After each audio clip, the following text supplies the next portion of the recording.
In Toram Online, the game greatly changed on March 23rd, as Toram Online saw the release of their new Tier 5 skills. Every single class got a sizable buff, and whether you choose to believe it or not, every single class is in a position where they can compete. While some classes definitely have it much easier than others, I think that every single class has a chance if given a fair opportunity. With testing some of the new Tier 5 skills, I had to really think outside of the box, as their traditional use case didn't always apply. Even now, I'm positive that there are some things that we still haven't found with Tier 5 that could develop the meta much further. In this video, I'm going to be giving you guys my thoughts on all the Tier 5 skills.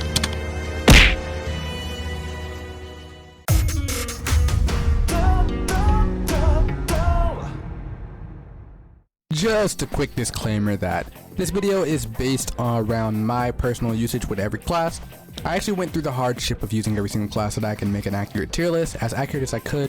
So there will be just a little bit of bias here, but just know this is from my general usage with every class. Alright, starting things off, we have Bare Hand. Now, I think it goes without saying that right now, as a DPS, Bare Hand is really lacking, and it's also kind of lacking in the tanking department, because basically every role that this class can fulfill can be occupied by the second class we'll be talking about here, which is Knuckles.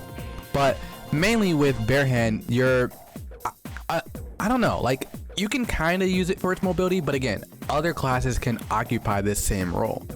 So this is actually kind of a weaker start for the video. This is going into the F tier, and I don't think I am really, I don't think I'm too hesitant on putting it there, honestly. Secondly, here we have Knuckles Shield. Now, this class is actually pretty interesting because with this combination of weapon and sub-weapon, you have a lot of options. You can play tank, you can play semi-tank, or you can play pure DPS even. I've seen every single make and mold of this specific weapon combination, and in terms of DPS, the DPS is okay. I wouldn't really say that it's like crazy high. I wouldn't say it's crazy low. It's about average, but in terms of tanking capabilities and just overall utility, you know, Knuckles is probably the best class in the game if we're rating just on utility alone. But sadly, this tier list is kind of factoring in basically everything that a class can do. And when you really factor in those things, Knuckles falls short in damage compared to other classes. However, it will definitely catch up with the utility and the versatility. So I think I'm going to put Knuckles Sub Shield in the A tier. Again, with Knuckle Magic Device, it's not too different of a story. This can be played, again, in various ways. The way that I usually see it is people playing it with magic skills, whether that be Nemesis or just basically playing Mage with Knuckles. You basically get the benefits of Knuckles as well as Mage, and one problem that people fail to really mention or accommodate for when they're ranking this is with this specific combination, you are really struggling for MP, especially if you're going the magic route. Like, say you want to use Magic Cannon, you have to deal with the Ashura plus 100 MP to every single skill. Of course, you can take advantage of tenacity and stuff like that, but it'll just make for a very wonky rotation, which Mage already has a pretty wonky rotation in longer runs. So I think I'm going to put this in the A tier as well, below Sub Shield. I think Sub Shield is better because it's just easier to use, but this isn't too far below Sub Shield, so it'll go in the A tier. Knuckle Sub Arrow. Now, this class doesn't really get a lot of use. However, I think it has a lot of potential. Now, I'm just going to put this here without even explaining anything yet, but pretty much the moral of the story is this class has, again, Knuckles utility. That's without say. It has the utility aspect, and it also has the ability to use Parabola Shot, the trap skills, vice versa. So why am I putting this below Knuckle Magic Device? Well, I'm putting this below Knuckle Magic Device because Dexterity isn't really the stat choice you would really want to pick with Knuckles ideally. And if you're going with a Parabola build, which, yeah, it can reach some really nice numbers like these other two, but it's just not going to, it's not going to be a very comfortable DPS situation here. So I think I'm just going to put it here for now. Next up, we have my favorite of the Knuckles variant. We have Sub Dagger. I'm just going to put this above Sub Shield. I'm just going to start off by saying you have Shadow Walk, which means that you also have a greater opportunity to take advantage of Abstract Arms. Actually, you know what? I'm just going to put this in S tier because of Abstract Arms. Now these other ones have abstract arms as well, but they cannot use it as well as sub dagger because of shadow walk. If you didn't know, shadow walk will proc additional hits every single time you evade, so long as you're not holding aggro. And the reason why that is so good here is because you can use abstract arms with a skill like, say, chariot or rush, and you can actually abstract arms during that skill, get the skills damage as well as get the shadow walk damage with that. And so that's why I'm going to put this here in the S tier. It's going to be a low S tier, so all the other stuff that I'm putting here is probably going to be higher than that, but this being my first S tier pick, I'm pretty comfortable with this. And another one here, we have two-handed knuckles. Now I'm just going to put this in C tier because there's no reason to really do two-handed knuckles. You don't really get any real advantage of doing it like this, honestly. So I'm just going to put this in C tier. One could argue that it's in B tier, but I'm just going to put it in C tier. And again, coming in strong with a very, very good class, we have Katana. All right, so sub scroll on Katana. I think sub scroll and two-handed both can fit in the same category here, but sub scroll is going to definitely give you a lot more bang for your buck because of the ninjutsu skills. You have kunai, you have wind release, you have thunder release, you have shuriken. Shuriken being a very, very good utility skill because it gives you a basically a substitute damage for whenever you cannot approach the boss. I know that you have pulse blade on Katana, but I mean you still need like an opener skill. You need a sub skill for that. Just having the option alone is really, really nice. However, I think in today's current meta, and you'll come to figure out why I'm doing this later, I think in today's current meta, it's just going to be S tier and not SS tier, just because it's kind of aged a little bit after the initial release of tier 5. And so the same goes here. This is going to go after scroll, so it's lower than scroll. But both of these are going to go in S tier and not SS tier because they just aged a little bit. They're still really, really good. High burst damage with Divine Slash, you have high spam damage with Tenryu, and you just have the really, really nutty scaling with Unsheath and short range damage. And they just make the class very, very fun, flexible, and stylish to use. But it's aged a little bit because I think that now that we get used to tier 5 skills, people are realizing that it's not a very, very simple class to use. There's a little bit of, complications in how you use this, and then it just has the general weakness of being a short range class. And then we have that infamous Shukuchi dash that we all hate that gets us killed all the time. So again, it's a very, very good class. It's in the S tier. It's not SS tier worthy, in my opinion. Next up, we have possibly the only class that can rival Barehand Tank in how pointless it is for existing. We have Sub Dagger Katana. Now, I will give this the benefit of the doubt. I won't put it in F tier, but I just think it's a bit pointless if you're trying to go the DPS route with this. However, I think you may have seen a certain YouTuber do this. You can play semi-tank Katana with Sub Dagger, and I think you'd probably be better off doing Sub Dagger if you do semi-tank Katana, or even just a tank Katana. The problem is you don't get all the flinch, tumble, stun interrupts. So again, it's kind of like you have better options no matter what you do with this. So I'm just gonna put this in the B tier because again, it has a lot of the benefits of scroll and two-hand Katana, but the problem is that you just can't get the two-handed passive skill, and you can't really fully take advantage of the dagger skills either because of that. So it's gonna go into B tier. It's good, but it's not like these other ones here, and it's kind of just pointless. No one would pick this over the other options for Katana, so that's why I'm choosing to put it in the B tier. I think that people out there could make a really, really good Sub Dagger Katana build, but again, it's not ideal. Again, with another kind of pointless class, we have two-handed bow. Now, I think that this is in a unique situation here because two-handed bow isn't particularly bad. It's just you lose access to one of your biggest skills, with being satellite arrow. You lose a huge multiplier on that. So it's kind of just like, it's pointless if you are planning on using satellite arrow, but there can be an advantage of using it over sub arrow, being the extra critical damage, and not critical damage, being the extra critical rate and the weapon attack from the two-handed passive. But again, it's just kind of pointless because it's a diminishing return. So I think this will go below Sub Dagger Katana in the B tier. However, it can still be good. I think it can have a higher peak than Sub Dagger Katana.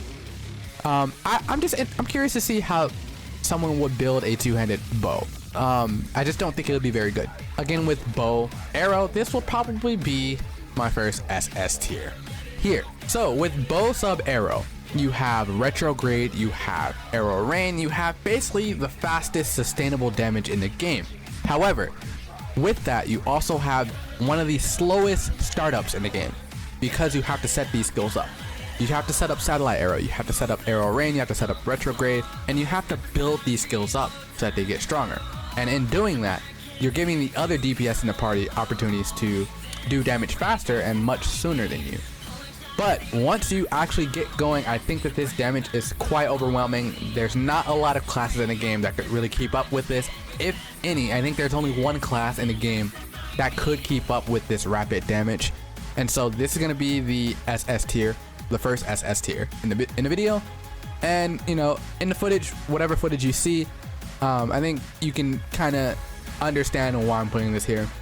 One big weakness that it has though is proration. However, you'll come to notice as we move on later in this tier list, this isn't a unique problem for this class. So I think it's well deserving of SS tier. And let's move on. Two-handed bowgun. Now, bowgun in general, you'll come to notice every single bowgun build, except for just literally one, have basically the exact same advantages and disadvantages.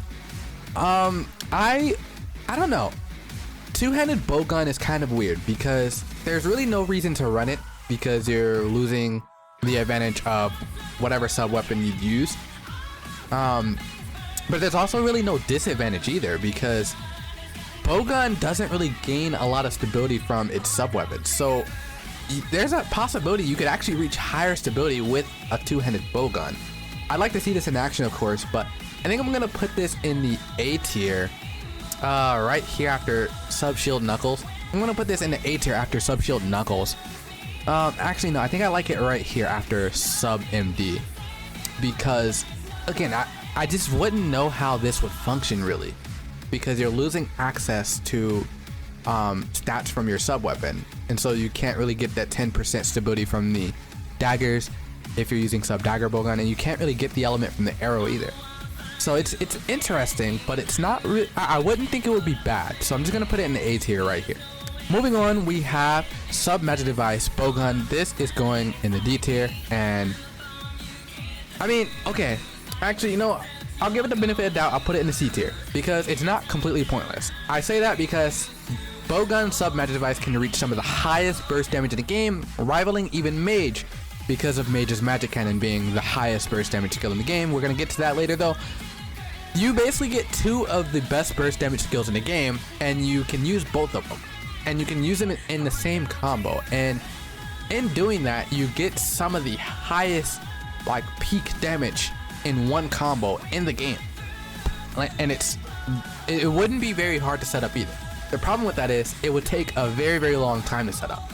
And it'll also be kind of awkward to set up. So I think it just kind of goes without saying, bowgun magic device also really just doesn't have a lot of advantages. You don't get any stats from the sub weapon. You also don't get any stability, and the magic warrior skills just don't really provide any makeup coverage for that. So again, you get the high burst damage, but you don't really have any in between, and you also just have a very, very awkward rotation in doing that. So yeah, it'll just go here in C tier. I think I like it there. Sub arrow bowgun. This will be many people's pick when they use bowgun. However, this isn't my personal choice as the best bowgun build, or even just really the most optimal bowgun build to begin with. Now, this is still gonna go in the S tier because of the fact that bowgun sub arrow has the highest proration tick in the game when you don't count kunai, and it also has some of the best DPS in low proration scenarios.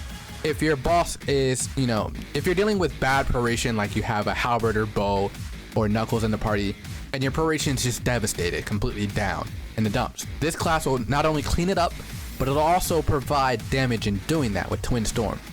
And because you have more bullets with sub arrow, this will be the build you do if you do want to do a proration build. However, just keep in mind, satellite arrow, vanquisher, crossfire, they will not peak as high on this build as they would on the other ones. And I'm gonna get into that now with sub knuckles bowgun. Now, sub knuckles bowgun has the huge advantages of using bowgun arrow, but it also has the huge advantage of having a 0 MP ranged iframe. I think it's going to go high up in the A tier because of that. You have the range as well as the ranged iframe, and you just have the mobility of Twin Storm. That together is a really good combination as far as utility goes, because again, you're not only helping with proration, not as well as arrow, but you're helping with proration as well as having some of the best survivability in the game with the knuckle skills. And you know, the damage is going to be fine. It's going to be bowgun damage, obviously. It's not going to be stable because there's really no good way to gain stability with sub knuckles, but in the utility I feel like it's made up for. And a similar situation kind of goes with sub shield bowgun. Sub shield bowgun's probably going to be our best class here in the A tier. You'll come to notice. Actually, no, it won't. Now that I'm looking at these other weapons, but sub shield bowgun is going to be a really good class in the A tier. It'll probably be one of the highest picks here because you have the advantage of interrupts. You have shield cannon, and shield cannon's also going to be doing some decent damage because, you know, shield cannon's just, it's that skill, you know, it's that skill. Shield cannon's that guy, all right. But you have the advantage of shield cannon as well as having, you know, the stats from the shield. You can use the goldfish buckler, get that 3% dexterity, the attack speed, as well as that physical pierce, and all of those are really helpful for this build, as well as just being able to use Vanquisher. And you can kind of peak, I think you can hit your highest peak with Vanquisher on sub shield. Correct me if I'm wrong. Because as I put bowgun dagger here, it's better than sub shield, but I think you would still reach a higher peak with sub shield. The problem again will be the stability, because there's really no shield that'll provide that for you in a meaningful manner. The reason why I'm putting bowgun sub dagger above sub shield is because of the stability, as well as, again, you can also get physical pierce from daggers, you can get stability, you can get crit rate, you can get a plethora of stats from dagger, as well as shadow walk. You have some of the best shadow walk range in the game. I believe you actually have the best shadow walk. No, you have the second best shadow walk range in the game with sub dagger bowgun, because you can get up to 10-meter shadow walk here. So you have a really high shadow walk range, you have decent backstab damage, and again, you have one of the best best and easiest to sustain rotations in the game, being Vanquisher. So it's easy damage, high damage, just very mediocre stability, and it's going to be difficult to reach those peaks with any of these bowgun classes. And I think that same tale goes for all of these bowgun classes, including the magic device one. And the stability problem is, again, why I'm putting bowgun in C tier, because it's just kind of a pointless class. It's going to be difficult and awkward. Moving on, we have Two Hand here. Two Hand used to be my favorite class in the game. This was actually my first main class in the game. So from a bit of an unbiased standpoint, I'm going to just like kind of look back on the history of Two Hand. Historically, Two Hand has not changed a lot in terms of its role or its just general damage when you can compare it to the other classes. It's always been okay, it's always been reliable, and it's always just kind of been looked at as that fast kill class, the class with high damage and, you know, unchanging playstyle. I think Two Hand, if we're gonna look at it in a biased sense, it would go into D tier just because the playstyle hasn't really changed at all really throughout the years. But if we're looking at it unbiased, it'll go up in the S tier because of its ability to fast kill and those really low HP bosses, which they exist. Pretty much every single event boss in the game is low HP. I'm talking like 10 million or lower HP. Two Hand is probably going to be the best option for killing it outside of one of these other classes that I'll mention. And the reason I say that is because you have Shutout. You have the highest base multiplier on Shutout before interrupts. Before we consider interrupts or anything like that, you have the highest base multiplier on Shutout on Two Hand. And in that, you have the highest base damage on Shutout in Two Hand. And because of that, you have one of the quickest ticks of damage you can do in a very fast kill scenario. In low HP bosses, this class is going to get it done. And even in high HP bosses, high defense bosses, this class will still get it done. You have Lunar Slash, which you can spam. It's not a very fun skill, but it's okay damage. It's nice damage. You can spam that skill, it'll get the job done. You have Soul Hunter. You can reach the best, highest peak Soul Hunter damage in the game. I've seen upwards of 10 million Soul Hunters. I'm not even kidding. It's possible. Like, Two Hand can do some insane things. The problem that we face with Two Hand is just it's lacking in utility. And when I say utility, I mean it's just kind of been unchanged playstyle wise. Two-hand doesn't have a lot of options for attack MP recovery, and because of that, it doesn't really have a lot of options for moving bosses. So the reason why it's in the S tier is, again, because it gets the job done. It's just it's not the best at what it does at all, by any means. And moving on, two-handed one-hand, weird sentence, it's kind of in the same boat, but it's just not doing it as well as two-hand. So I think I'm going to throw this in the B tier because it's kind of pointless. If you're going to do two-handed one-hand sword build, just do a two-hand sword build or do one of the other one-hand sword builds. Now, Magic Warrior one-hand sword. This is a bit of a strange scenario. I'm going to put this high up in the B tier. This is probably going to be our highest B tier because there's not a lot of B tier classes here. But this is probably going to be our highest B tier class because of just, it has everything it needs. It just doesn't have it at the capacity that it needs it, right? It has the attack MP recovery. That's covered, right? You have rapid charge. You have resonance. You even have rampage. You get a very, very high attack MP recovery boost on one-hand sword. And I just think the problem with Magic Warrior is that it's very, very heavy on skill points. Like, I mean, so heavy, in fact, that even now I'm not comfortable building it because I don't think I would be able to play it the way that I actually want to because I'm just lacking in skill points to get the skills I need. And because of that, it's just going to go into B tier.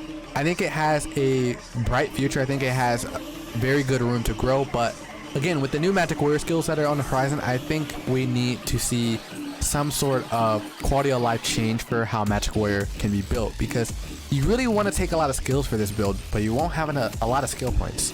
You won't have enough for it. So it's going to be in a B tier. It can perform good. It can even perform up to the capacity of some of these S tiers like Bowgun and Two-Hand. It's just not, it's not going to be easy to do, and it's not going to be easy to build. It's not going to be very comfortable to build. So it's going to go into B tier because of that. Now, coupling on to the skill point problem, we have the opposite of a skill point problem. We have one-hand sub-scroll. This is probably going to be our worst A tier class. Actually, I mean, one could argue it's the best B tier class too. You could put it high up in B tier, but I'm going to put it in S tier because it earns its keep here. You get the ninja skills as well as kunai, which is the best opener skill in the game. It's going to inflict that fast pro rate on the first hit.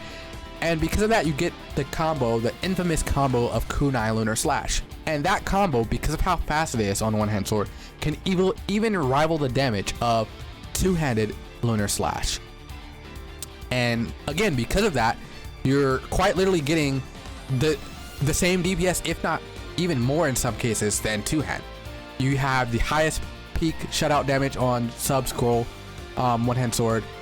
You just have a lot of different ways you can use it. It has the variety, as well as it just has a lot of extra skill points. Like, when I built this class, I had skill points left over, which is not very common for any of the one-hand sword classes. So I think just in terms of usability, quality of life, utility, it has everything it needs. It's just, again, it's not the best at what it does. One-hand sword with sub arrow. This is interesting because it's kind of like Knuckles with sub arrow. Now, again, I'm gonna put this right here in the B tier because it's not gonna do the whole parabola thing as good as arrow Knuckles now because of the Hatsune Miku weapons, but I do think it can still sustain that same role. You have Aura Blade, so you can also get that extra damage.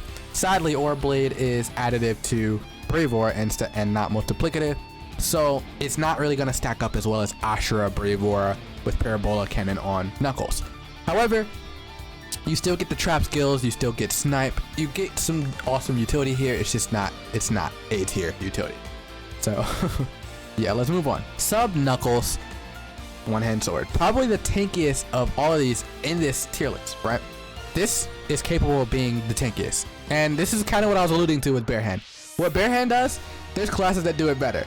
You have sub shield Knuckles that do it better because it interrupts, and you also have sub Knuckles one-hand sword that does it way better. I mean, it does the exact same role actually, and it just does it way better, and it's way more fun. Even you have the utility of one-hand sword with Gladiate, and you also have the utility of Ashura Aura with the damage resistance. And also, if you want to like play semi-tank DPS or just even pure DPS, it works. Like, it works because it's just one-hand sword. At the very end, it's still one-hand sword. You also have access to slide, which is another really good opener. It's not going to be as good as kunai because it's not pro rating, but it's going to be a really good opener. So if you want to do the lunar slash playstyle, you can. Like, that's doable. So this is S tier. I wouldn't even put this above two-hand. No, you know, I'll put that above bowgun here, even. Because of that, like, the utility is insane. Now, we have the old king of DPS. It hasn't really fallen down that much. However, it's still fallen. But I'm going to still put this in S tier. This is our lowest S tier, but it's still S tier. It's fallen off a little bit, but Reveneer is crazy, man. Right? The way Reveneer works is you gain stacks by interrupting the boss, and you also can gain stacks by, I believe, getting hit, like guarding skills, and also using perfect defense. So you can gain stacks for Reveneer in any way. You can also build this tanky. You can build it as a really good tank, and it can rival even a one-hand sword tank, even in the proration department. But it's lacking in utility, and it's also just kind of fallen off because of the stacking mechanic with Reveneer being so reliant on interrupts. You're not going to be able to interrupt every boss. Some bosses have retaliations, and some bosses have interrupt resist. So you're not going to be able to interrupt every single boss, but where you can, you're probably going to be the fastest DPS in the game. Also, just like two-hand, this boss really excels in those low HP event bosses, and these classes are actually, you're probably going to see these two the most in these low HP event bosses, because these classes are going to be the two most effective for killing them. You have, you know, obviously Reveneer, Shutout. These are going to kill these low HP bosses insanely fast. This class is actually going to kill it the fastest. So yeah, again, you have that. It's not going to be as good as these other S tier skills, because it's again fallen off in normal bosses a little bit, but it's still good. It's good at what it does. So we're gonna put it here. It's the best at what it does. So let's move on. Sub dagger, one-hand sword. Interesting enough, I think it's gonna go into B tier after Magic, before Magic Warrior. No, I think I like it after Magic Warrior. It's kind of just, you'll notice this basically with all the classes that can use dagger and scroll. Scroll and dagger can fulfill the exact same role, and scroll's usually going to do it better because of kunai and just ninjutsu skills as a whole. So I don't think I really need to explain too much. However, you still get shadow walk. You get some okay shadow walk range. I believe there's a one-hand sword that has 3.5 meter range. Correct me if I'm wrong. Leave a comment if there is, but correct me if I'm wrong. If there is a one-hand sword with 3.5 meter range, let me know in the comments below. If there is, then this can get some okay shadow walk range. Shadow walk can also reach some of the highest damage on this class, but it's not better than the other shadow walk users, because abstract shadow walk, and we have the other shadow walk that can actually just completely fry bosses with shadow walk. But again, let's move on. Probably the most hated class in the game. We have dual swords. I don't think I need to even hesitate to put this as the highest S tier here. Dual swords has utility. It has survivability. It has damage. It has speed. It has everything. It's not the best at what it does, but it's good enough where it's the class you can pick for literally everything. It has AoE damage. It has everything.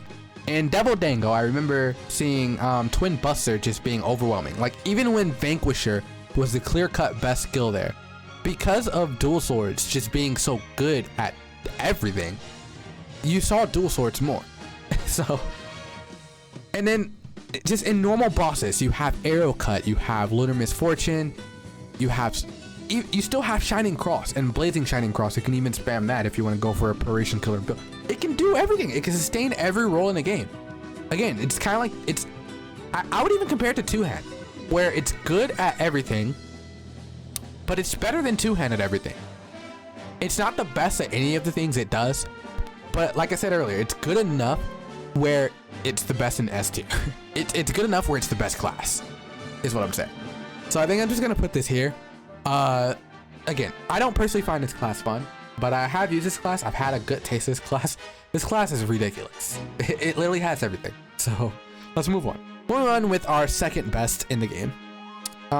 Maybe even third best. I'm gonna put it second best. I don't want to feel biased here because I made this class, but I'm gonna put this as a second best. Now, Mage is not gonna do crazy in longer runs because you're pretty much playing old school Mage before we got Kadal and before we got most of the tier 5 skills. We're basically playing old school Mage, right? You're using Nemesis, Crash, occasional burst, occasional magic cannon, and the list goes on of skills that you will use in the longer run. Now, what makes this SS tier? This class is insanely good.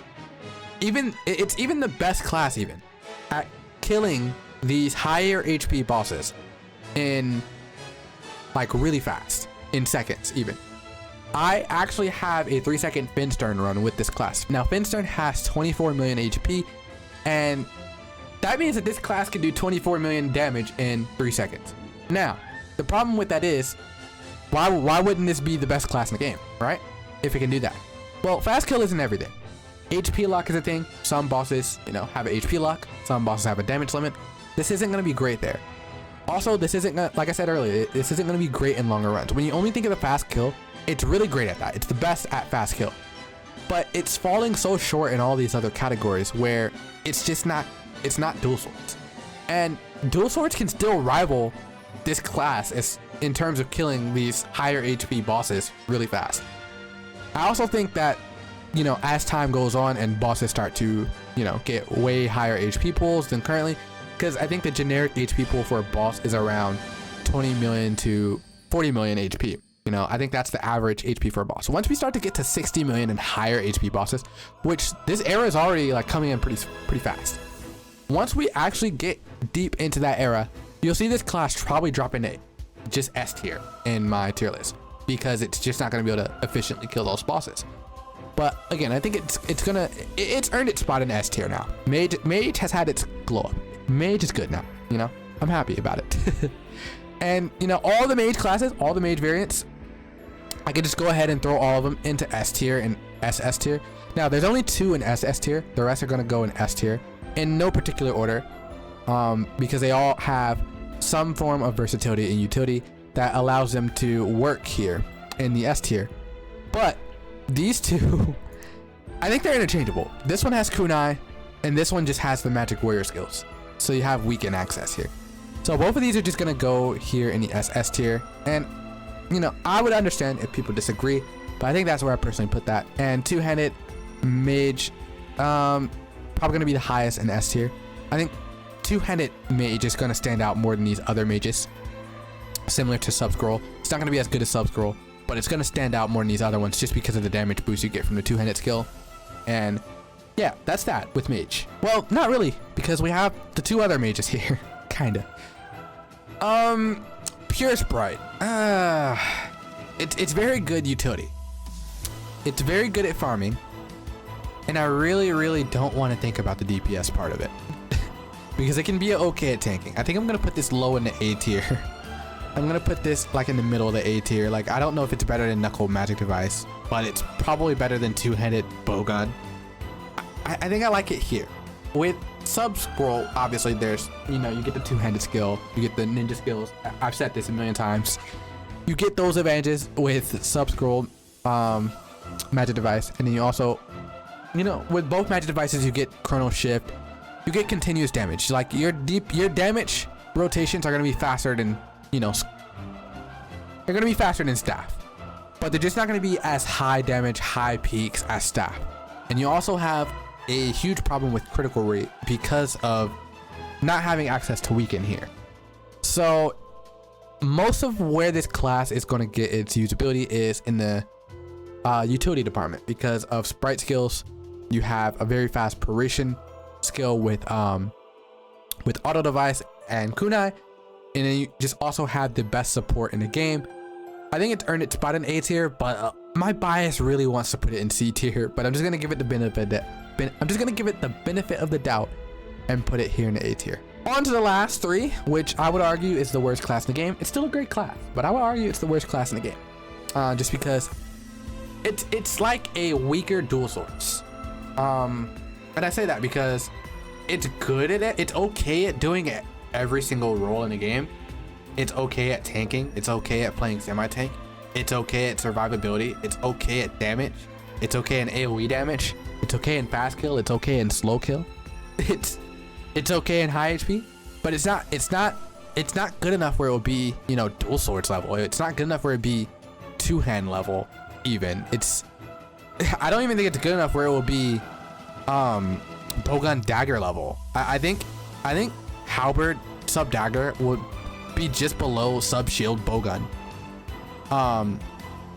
Just because it's okay. Like it has what it needs. It's not like, if you parallel it with the other classes, it's not two-hand, it's not dual swords. Like it has all the utility that these classes have. It's just not as good. I will say where it comes in strong is the attack MP recovery. Like it's probably some of the best attack MP recovery in the game, but that's not enough to carry the class at all. It's okay support even with Dazzle, but it's just, you know, I would even argue it could be better support than Mage Device, but that's, we'll save that for a different time. And for these reasons, sub arrow, you know, you could just sub dagger. So why sub arrow? This is B tier, obviously, because why sub arrow when you can sub dagger? I mean, you get the Magic Pierce arrow, so you get the ability to use snipe, but it's just 75% armor break. Is that really good enough? Is that really worth it? Parabola, I mean, why are you using dexterity on Halberd? It's just all these issues just kind of make Halberd, it's not dual swords. And if we're just looking at it from a raw comparison, it's just not these other classes. I don't know. What do you guys think? Yeah, I think I like my tier list like this. We have the only F tier class here being Barehand, which is funny as hell. But yeah, I think I like it like this. What do you guys think? Let me know in the comments below. I try not to be biased here. You know, there's a little bit of bias showing with Mage and Knuckles here, but I think that I like this tier list like this. If we rate every class on everything that it does well and everything that it doesn't do well, and we just don't focus down and look at the one thing that a class is known for, then, you know, these rankings feel fair. You guys let me know how you rank these classes in the description below. Anyways, without any further ado, peace out.